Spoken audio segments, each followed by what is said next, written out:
It's going down. Shalom. First and foremost, giving all praises, honor, glory, respect, and blessings to Yahweh, Bahashem, Yahweh Shai, Bahashem Rachakwadash. Salutations to the Lord's elect on the four corners of the earth, pushing this truth and sincerity while patiently waiting for Yahweh Shai's return. And double honors to our apostles and elders of Great Millstone, which have taught us everything we know through the spirit and power of Yahweh, Bahashem, Yahweh Shai. And welcome to another series of It's Going Down, being brought to you by the spirit and power of Yahweh, Bahashem, Yahweh Shai. Ukraine receives tanks from NATO member media. Now, this is going to be a quick update, just letting you brothers know what's going on concerning what's going on between NATO and Ukraine. Now, as of recent, Ukraine have also received tanks from the United States. No. Ukraine have received anti-tank missiles from the United States. So Ukraine is receiving military aid from the United States as well as NATO. And not only did Ukraine receive anti-tank missiles from the United States, they have also received anti-aircraft missiles from the United States. Prague has supplied Kiev with modernized T-72M tanks, the Wall Street Journal says. So it says, as Czechia has provided Ukraine with tanks for use in its ongoing conflict with Russia. The Wall Street Journal, WSJ, reported on Tuesday. The Central European nation has Salak, this dog is doing too much. Okay, it says, Salakia, for that, the Central European nation has reportedly supplied Kiev with the howitzer, artillery pieces, and Soviet-made BMP-1 infantry fighting vehicles, according to the newspaper. The supplies have been funded by the Prague government and some private donors who joined a state-backed crowdfunding campaign.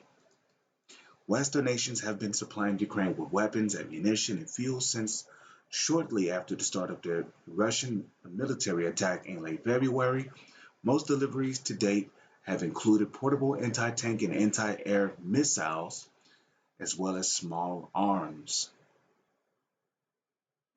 Okay, which I've mentioned earlier, which some of those also came from the United States. Australia said earlier this week it has been flying Bushmaster armored vehicles to Europe, destined for use by Kiev forces. German media also earlier reported that Berlin had approved the delivery of self-propelled howitzers to Ukraine by a number of other NATO members. Some NATO states, such as Slovenia, have virtually depleted their own supplies, the WSJ added. Now, as Prime Minister Janez Janša says his nation's Western allies are in no rush to replenish these stocks. Unfortunately, our reserves are depleted, and now we are trying to replace equipment with new deliveries from the United States, he said, adding all procedures were slow and only accelerated in the wake of the reports from the Ukrainian town of Bucha, where Kiev have claimed civilians were killed by Russian forces. Or so they say. Now, these claims could be false or they could be true. You can never know with the devil making these claims in the news. Moscow has denied all such allegations and accused Ukrainian authorities of launching a fake news campaign to discredit Russia's military effort. According to the Wall Street Journal, Central European governments, including the Czech Republic, are considering the possibility of offering their facilities to Ukraine to repair its damaged military equipment. If the war is ongoing to get longer and longer, the war equipment that is being damaged needs to get serviced by Czech defense military official, has told the Wall Street Journal, adding that the Ukrainian repair houses are 100% busy and they are asking other nearby allies to help them with repairs. Earlier, Russia warned that it would consider arms deliveries to Ukraine as legitimate military targets, but Moscow hasn't targeted any arms convoys outside of Ukrainian territory so far. And you must ask yourself, why would Russia consider arms deliveries as legitimate? Oh, so anybody that's making um arms deliveries to Ukraine would be considered military targets.